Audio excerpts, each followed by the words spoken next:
Welcome to the Discover College Gymnastics podcast. If you're a gymnast or parent of a gymnast dreaming of competing in college, you're in the right place.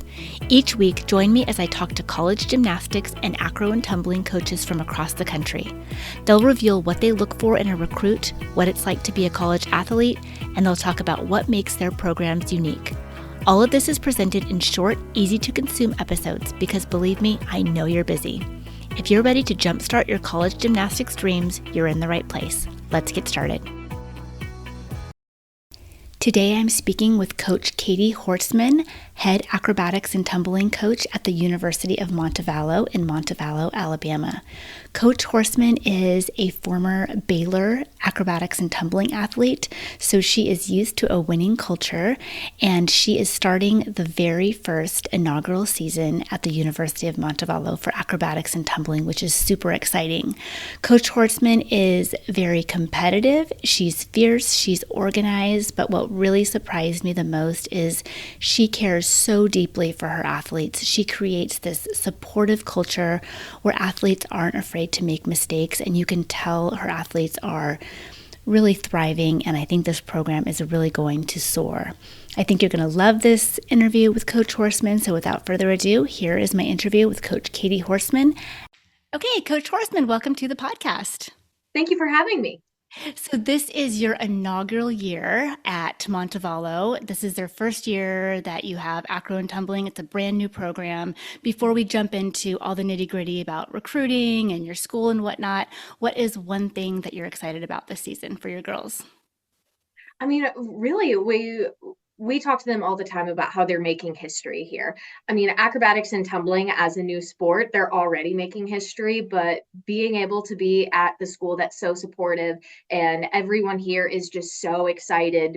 I will see people on the street and they'll say, "Oh my gosh, acrobatics and tumbling! I can't wait to go see you guys." So there's a lot of people in the community that are really excited to see us compete. So definitely the community atmosphere around here is very, very exciting, and just knowing that we're going to have a really great crowd. Wrestling had their first year last year, and the home crowd was huge. So being there Oh, made me that's really awesome. excited because I'm like, oh my gosh, this is going to be us next year. So I just know the turnout is going to be really good. So just the support around here has been amazing. So the athletes are really excited. They're hungry, and it's going to be a really good season. Well, just based on what I saw on your website and through your Instagram, it seems like a very tight knit community. I was looking at those pictures that you guys did, something with the lacrosse team. It just seems like everyone is like very connected. Absolutely, absolutely. And we share a building with women's lacrosse. So that was a really great, we Okay. have a brand new building with four sports for us wrestling and then men and women's lacrosse. So our locker rooms are right next to women's lacrosse. So it was a really great opportunity for them to get to know each other better, just because obviously connections within our team have been made, but making sure that we're helping them make connections with other sports is really important.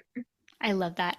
Okay, so let's jump into recruiting because I know that's what's on the mind of people Mhm. listening. That's kind of like it just seems overwhelming at times. So it's nice to break it down a little bit and just see what coaches are actually looking for, what your recruiting process is like. So obviously, being a new program, you have lots of freshmen on your team. What is your like ideal roster size, and are you there yet? Are you done Yeah, recruiting? great question. So we have 23 on the roster right now. We're looking to have around 30 next year. And then Wow. total roster size, probably about 35. So we still have a Okay. couple spots left for 2025s, but we are getting closer to wrapping up this upcoming year. And then we're actively recruiting 2026s. So I would say the first thing that we look at is making sure that they're a good human. Culture is really important to us. So I tell recruits all the time, like, I don't care how many skills a recruit has. Like, if I don't think they're going to be a good fit culturally, then, Right. I don't want them on the team because, um, I want someone that's going to be kind, give their teammates grace when they make mistakes. They're disciplined, accountable. They are great in the classroom. They're great in the community. So ultimately, that's the number one thing that we look for. Just, are they a good human, and are they going to fit into the culture that we're building? After that, like skill wise, we personally don't have a set list just because I think you can miss out on some really talented athletes if you have a very structured list of they have to hit XYZ in order to make it on the team. One of the really cool things about acro is the way that there's so many opportunities to specialize. So we like to look at each Yeah. athlete individually and see where they would fit in our roster, especially each year, like what position are we really looking to fill? So yeah, Okay. we definitely look at each athlete individually and see where they would fit. Awesome. And where do you do your most of your recruiting? Is it cheer? Is it dance? Is it gymnastics? Is it everything? Yeah, so most of our athletes are gymnasts. We're definitely trying to get a few more cheerleaders on the team, but I would say our team is heavily gymnast, but we definitely do have cheerleaders. And then we also have someone from dance and someone from weightlifting. Okay. And then if you are a gymnast, which I think most people listening are gymnasts, what skill level or do you look for? Like level 9, level 10, Excel? I mean, it really just depends, like we have some athletes that were level 8 and they are doing so well on the team. We have Excel kids and they've done really Okay. well. I mean, obviously, we're looking for nines and tens, and we have the nines and tens on the team right now, and they're just as big assets. But personally, I don't look at, oh, okay, what level are they to see if they're, quote unquote, worth recruiting or not. It's who is the person that we're recruiting and what do their skills look like? Okay. And just this is just an aside. I was thinking as you were talking about roster size, you said you might be 30 next year. Is that right? That's kind of like your ideal size. Is it like gymnastics where you don't always get to compete at every meet, or does every girl on the team compete at every meet? Yeah, that's a great question. So the roster lineup is up to 28. So for Okay. the teams that have less than 28 on the team, then typically everyone competes. But when you have the rosters that are above 28, that's where not all athletes compete. But the lineup does change from meet to meet. So if you don't make it into the first meet, it's not like you're out the rest of the season. You can always work your way in. We change Okay. up the skills that we compete from meet to meet. Number one, to give more opportunities, number two, to see what scores better, and then number three, a lot of times you have the same judges. So if you just compete the same thing with the same people every single meet, the judges will get really good at Yeah, yeah. giving you deductions because they will have seen it so many times. So strategically, it's good to switch it up. Got it. Okay, that's interesting. And then what is your personally, how do you like to recruit? Do you like to go to, gymnastics meets? Do you have camps? Do you reach out to people on Instagram? Yeah, so I would say we find a lot of kids on Instagram, Yeah. both in us reaching out to them, but then other kids, DMing us as well. So I Mhm. always, no matter, and I go and talk to a lot of gyms as well. But every time I go and I talk to a gym, I tell the kids, like, create a recruitment account if you're interested. Yeah. Especially with acrobatics and tumbling, most of the coaches are young coaches. And so most of us are very comfortable and familiar with Instagram. Yeah. So it's such an awesome way, and it's also just a good way to keep all your skills in one place. So Yeah. anytime that you email a coach, you can say, "Here's my recruiting Instagram." So then instead of having to send that many videos to all the coaches, and you can also, send a text or an email to a coach and say, "Hey, Coach Katie, I just posted on Instagram if you want to check it out." Right. So it's just a really great way to keep all of your videos together. So I always highly recommend, even if you're not being found through Instagram, it's a great way to just send all of your videos. Right. Another way I recommend is having a Google Drive. It's really good to be able to upload that, and then you can just send that to the coaches and tell coaches when you've updated it. I Okay. think that kind of helps keep everything a little bit organized, and then athletes don't have to remember which videos they sent to which coach. They can just have Got it it. all in one location. So I definitely recommend that. Um, it does help to be found. We find a lot of kids through Instagram. We also find kids through recruiting services like NCSA and Right. Captain U. So that's really great to sign up for. And then Okay. we do go recruit at quite a few gyms.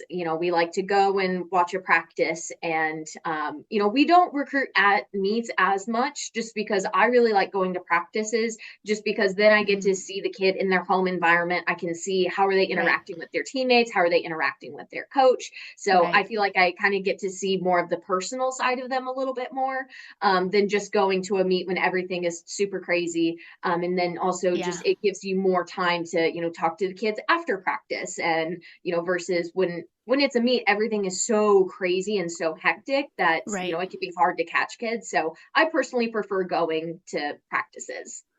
Have you ever seen anything in a practice, because they're in their kind of, home environment? Have you ever seen anything that kind of turned you off or made you think like maybe this girl isn't a right fit? Like things to avoid is what my question is. I definitely have, quite honestly. Some things I've Do noticed. tell.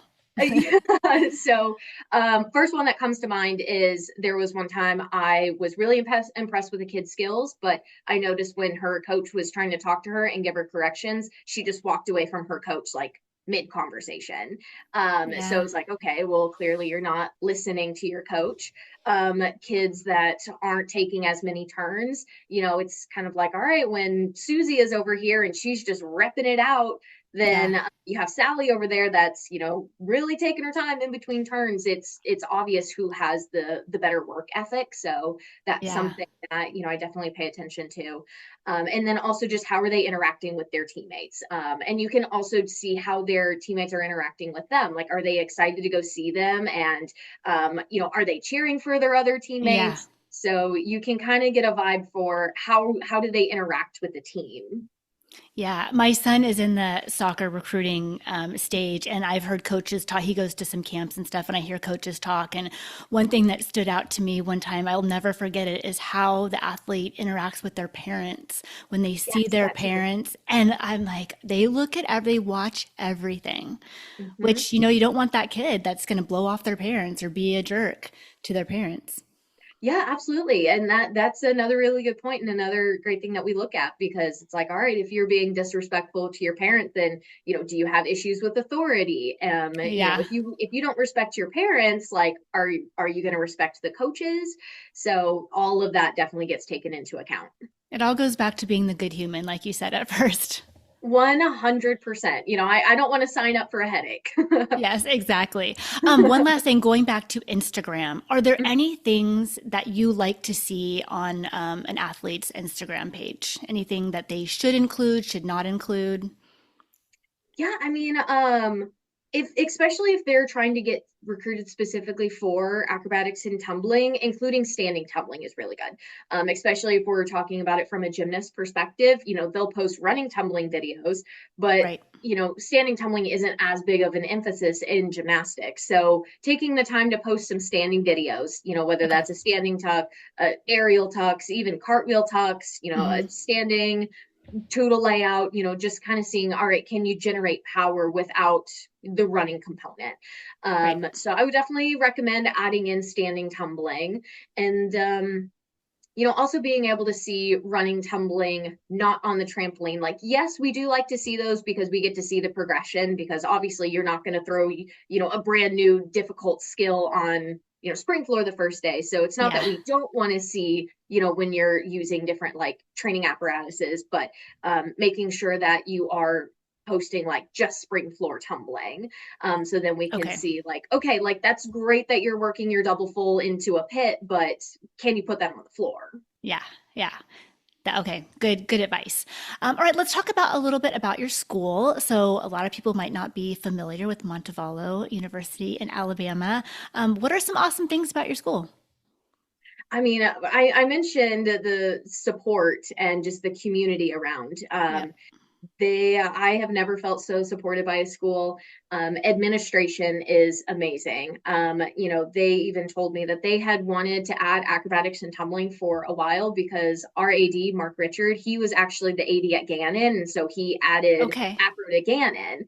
And so now he's come down here and this is his second time starting an acrobatics and tumbling program. Nice. So, he said that he had wanted to add acrobatics and tumbling for a while, but they didn't have the resources for it. There wasn't the building Yeah. space. There weren't the locker rooms. There wasn't the the weight room wasn't large enough yet. So they Yeah. wanted to make sure that all of the resources were in place, because I think quite a few small schools will add sports, ask questions later. Yeah. Okay, we don't have enough locker rooms, but we can just put you here with another Right. team. Versus Right. Montevallo wanted to make sure, like, okay, we have all the resources, we have the space. Adding this sport is not going to take away resources from other sports. So I think they did a really good job of making sure that all the sports were going to have what they need, even when they added additional sports. And that's where the new building that I mentioned came into play. Yeah. We also just renovated our weight room. Like, we're getting our second set of racks, actually the 19th of this month. So Awesome. they've expanded the weight room, and so they do a really good job of making sure that all the sports have resources and have what we need to succeed. Awesome. And that makes the girls coming in who are just new to the school, new to college, feel Mhm. really good about being there. They're not crammed in with someone else. Yeah, absolutely. And, the support also just goes like, our SID office has asked me multiple times, like, okay, how do we get you guys out into the community? Like, what can we do to Yeah, promote? Like, I think that's why wrestling that's had really such a cool. big event last year, was because our SID office was like, all right, how do we promote this? How do we get people there? All right, do you want cups or towels at the first meet to hand out? Do you want to pass out t-shirts? There was a speaking engagement where they reached out to me because it was the Chamber of Commerce in town, and they were like, hey, Oh, I there's a love luncheon, do you want to come talk about acrobatics and tumbling? I So love that. yes, so they are just so awesome in saying, like, all right, let's make sure the community knows about you. So the support really does run deep. Like, the financial stuff is, yes, awesome. Like, being allowed to give out scholarship money is amazing, but Yeah. ultimately, like, the people really care about acrobatics and tumbling. And our AD has come to watch a practice just to see what's going on. Our SIDs will come just to take pictures, just for pictures sake. So they really want to see us succeed, and really just the people are, and the support is the best part about this school. Awesome. So you mentioned money. So let's talk about money. You don't have to give me any Mhm. hard and fast numbers, but you are a D2 school, so you can offer scholarships. So what is a typical recruit? What can they expect to get for money wise, like academics, FAFSA, athletics, everything? Yeah, so first really cool thing that Montevallo is able to offer is, if they have a scholarship, whether that's athletic or academic, you get to waive out of state fees. And Oh, Montevallo sounds nice. like a private school, but we're actually a public school. Yeah, So having in-state at a public school, it's definitely very affordable. very. So in total, with tuition, fees, room, and board before any scholarship, academic or athletic, it's about $23,000 a year. So we're starting at a really great place, and then it's only going down from there. Yeah. So then, based on your GPA, well, okay. So there are two different ways to qualify for academic scholarships.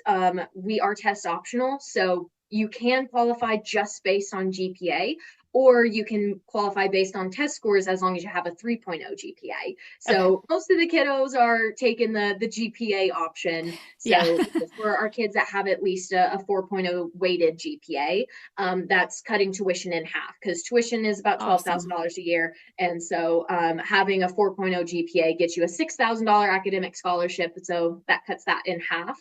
Um, and then we are able to stack academic and athletic scholarship as well. So scholarship definitely very much, depends on the kid, depends on the year, what we have available at the Yeah. time. A bunch of different factors go into that. And then we do have something called award spring. And basically, after you've been accepted into the school, you get access to award spring, and you basically fill out this application, and it filters out all of the small scholarships that we have. Like, we have about 200, but instead of having to scroll on the website and be like, okay, well, I can't do that one, can't do that one. Oh, I could do this one. It, based on the information that you put in, it'll spit out like, all right, here's the 5 that you can apply for. So some of them Okay. might be 500, some of them might be $2,000, but you can stack all of them. So 80% of students that apply through Award Spring do get additional money, and you are able to do that every single year. So that's not just incoming freshmen. You could be a junior applying for, a senior year scholarship based on your major. Awesome. It sounds very affordable and it definitely helps. The in-state tuition definitely helps. And I can imagine it's not extremely expensive. The cost of living is not like somewhere like in a major metropolitan area, so that helps Mhm. as well. Okay, so let's talk about we're going to switch gears a little bit and talk about your season, the upcoming season. What is, when you're in season or when you're out of season, it doesn't matter. What does a typical week look like for your athletes as far as practice and weight training and academics and the whole cadence of the week? Yeah, absolutely. So we are spring sports. So in the fall, based on D2 rules, for the first month, we're limited to 8 hours a week. So that's 4 hours of Right. practice time and 4 hours of weightlifting. So we typically lift 3 days a week for about an hour, and then we practice twice a week for about 2 hours. And then we also require our athletes to do about 15 to 30 minutes of prehab before those practices. Okay. And we shorten the rehab now, but even to this day, our athletes do prehab at the beginning of every single practice. Okay. Um, so that's for about the first month. And honestly, I think it's really nice because it gives our athletes a chance and our freshmen a chance to, get their feet underneath them instead of jumping into 20 hours a week right away. Yeah, Like they have some time to figure their lives out. What does class schedule look like? How do they study? So it gives them some time to, figure their lives out. So exactly. then in October, we're able to bump up to 20 hours a week. So, we don't jump from 2 days a week to 6 days a week right away, but we'll increase to like from 2 to 3 to 4 to 6. Okay. So we do work our way up to 6 days a week. Practices are between 2 to 2.5 hours, and then we lift 3 days a week throughout the entire fall. And then in the spring, we practice 6 days a week right from the get go. Practices will be anywhere between 2 to 3 hours. And then we lift twice a week in the spring. For freshmen, we require 6 hours of study hall. So in this new building that we have, it's super cool. We have a conference room where we do study hall. So that's where everyone in the building, like all of our student athletes, do study hall in there. So it's fun for them to be able to be around the other sports as well. So after freshman year, depending on grades, they can adjust study hall hours. But freshman year, just to make sure that we're carving out time because we take academics very, very seriously. We also check Right. their grades biweekly, just to make sure that they're staying on top of everything. Yeah, I was going to ask about supports for academics because I know coming in as a new freshman, being in college, I mean, these girls are obviously used to balancing, 20 hours a week at the gym and also academics and everything. But when you go to college, it's a whole new thing. You're Yeah. out of your element a little bit, and teachers Mhm. are different, et cetera. So, study hall is a good support. Are there any other supports that they can, if they're having trouble in one of their classes or if they feel overwhelmed? Are there other supports that are offered? Yes, we also have free tutoring available. Oh, So we have the drop-in times, but then, if those times don't work because of practice or, it doesn't have the class that you need, you can talk to the tutoring center and they'll make sure that you get set up with a tutor. And then our professors are also just really, really awesome. So, part of the 6 hours of study hall, we actually do allow for tutoring. They have a page that they can take. So if they want to do one of their 6 hours with tutoring, they just take the page with them and get them signed off on it. And it's the same thing with office hours. So if they want to get an hour in with their professor, we have smaller class sizes, so our professors are able to do that. And so, they always love to see students come into office hours. always, yes. Yep, definitely. Okay, so let's talk a little bit about you and your coaching style. What would you say is your coaching style, and what is kind of like the culture that you're trying to build with your brand new team?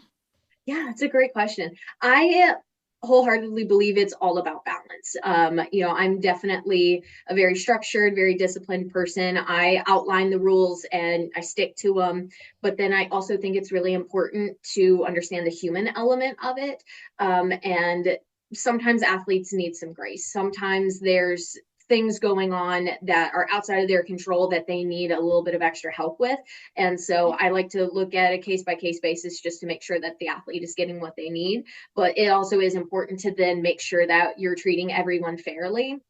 Yep. And then at practice, I just like, once again, having a balance. I like to laugh and joke around with them, but it's also not social hour. I'm very competitive. Losing isn't really my thing. That's not really what I'm about. You So, came from Baylor, so no, losing is definitely not yeah. your thing. So yeah, but I think when you have an environment that athletes feel really comfortable in, then they are able to open up, they're able to trust their teammates, they're able to, have fun at practice. And I think that's when they're able to be their best athletically, when they feel comfortable enough to be able to try new things and make mistakes. And, they're not Yes. worried that they're going to get yelled at for making a mistake. Yeah. I think that's when athletes really succeed. But it's also really important to be able to tell the athletes to flip the switch, saying like, all right, it's, getting a little too rowdy in here. It's time to focus up. And I think that's Yeah. one thing our team does really, really well is we have a great time at practice. And majority of the time, like I think there's only been one or two times that I've had to be like, all right, guys, let's take it down a level, time to refocus. And then they Yeah. they flip the switch immediately and we refocus. So I think that's something that the team does really, really well. So I just think it's really important in general to have a balance. Yeah. And just making sure that athletes are getting what they need physically, emotionally, mentally in the classroom. So I just like to get to know my athletes as people rather than, you know, not instead of just human or instead of just athletes. Like I think it's really Yeah. important to get to know their stories, where they're coming from. And when you get to know who they are as people, I think I can coach them better, just because then I can know, all right, this kid needs a little bit of tough love, this kid needs Yeah. more reassurance. So then I can learn what every athlete needs as an individual. Yeah, and I think that it's harder than people think to create that culture where kids are not afraid to make mistakes, and that they feel comfortable in. I think a lot of that is like what you said, like the coach getting to know them as a person, so they just feel comfortable just being themselves and putting themselves out there and making mistakes and not, you know, I don't, you don't say playing in acro and Yeah. tumbling, but not playing scared, not Yeah. being afraid to take those risks. So you have to do that because everything's new in acro. They're going to be trying things probably every single day that's different and new to them. Yeah, So, absolutely. I mean, there's starting to be some acrobatics and tumbling clubs that pop up around the country to where, yeah, high schoolers and youngers can join acrobatics and tumbling, but still vast majority of our athletes are coming from artistic gymnastics, acrobatic yeah, gymnastics, competitive cheer, trampoline and tumbling, all of the above. So I right. think that's one of the really fun things is everyone is coming in and learning something new. Love it. Well, you have been so generous with your time. I really appreciate it. Before we start to say goodbye, could you just give us your best piece of advice for someone who wants to be a college athlete or might be just thinking about the recruiting process?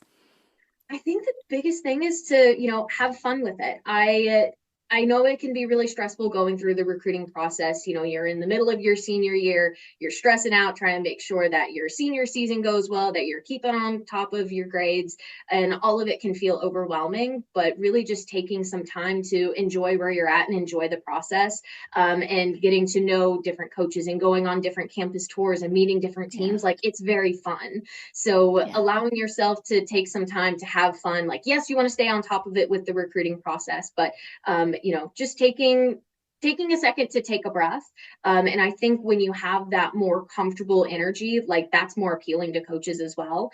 Instead right. of just being so scared and nervous and tense the whole time, like we want to see who you are as a person. So Yeah, when I can talk to an athlete and they're able to crack a joke and I'm able to get to know them a little bit more, that's very yeah, impressive to me. So, some athletes, it takes them a second to come out of their shell, and that's totally okay. We don't yeah. hold it against them. But when an athlete is able to be, very comfortable on the phone, like that's a really big plus. Yeah, yeah, that's huge. And that's hard, I feel like, for this generation, to like get on the phone and talk to someone like not face to face, but because they're just so used to texting or DMing. So when you actually have to talk to someone, I think that's a challenge. It's something that you kind of have to, I feel like you have to practice for. It's like a job interview, I guess. No, absolutely. So, yeah, definitely practicing with parents, coaches. Yeah, Um, you can Google some questions that get asked online and right. just, practicing and getting really comfortable with phone calls because, first impressions are important. As Yeah. us coaches, like we do understand that, hey, these kids are, 16, 17, 18 years Yeah. old. We're not expecting perfection. We're just expecting, kids that are genuine, kids that are honest, and kids that just come across well. So, just making sure that like I said, having a good time, being able to crack a joke, but also taking questions seriously. Oh, and that's the other thing. Make sure that you're asking questions on the call. If a Yes. coach says, "Oh, do you Yes. have any questions for me?" Like, Nope, I have no questions. yeah, Yeah. nope, I'm good. Making sure that you have, I would say, at least three questions. I Yeah. would probably have a little bit more than that, just because a lot of times questions will get answered as you go along. You want to Yeah. be able to have an explicit, like, oh, okay, well, can you tell me more about your exercise science major? Having something in your back pocket to know that you're going to be able to, ask. And it really shows you're interested in the school because if you're really interested in the school, you're going to have a lot of questions about it. Oh, 100%. Like that is really the biggest thing is like, okay, you're interested, you took time. To me, it says, okay, this kid is organized and on top of it because they took time to think before this call. Like, all right, what are some questions that I need to get answered? And you're right, it absolutely shows interest in the school. So I think that is something super important that a lot of kids just don't think to do, but it really makes a Yeah. huge impact. Awesome. Well, that is wonderful advice. Thank you so much for your time. I really appreciate it. This was so fun. Thank you, Casey. This was so much fun. I love talking about acrobatics and tumbling. So, I definitely appreciate you giving me the chance to, talk about acro, talk about my school. So definitely had a lot of fun. Awesome. Thank you so much. Have a great rest of your day. Thanks so much for tuning in to Discover College Gymnastics. For the full episode transcript, show notes for the episode, and links to all of our social media, visit our website at discovercollegegymnastics.com. Don't forget to subscribe on your favorite podcast player so you never miss an episode. We'll see you next time as we sit down with another coach for an inside look at the world of college gymnastics.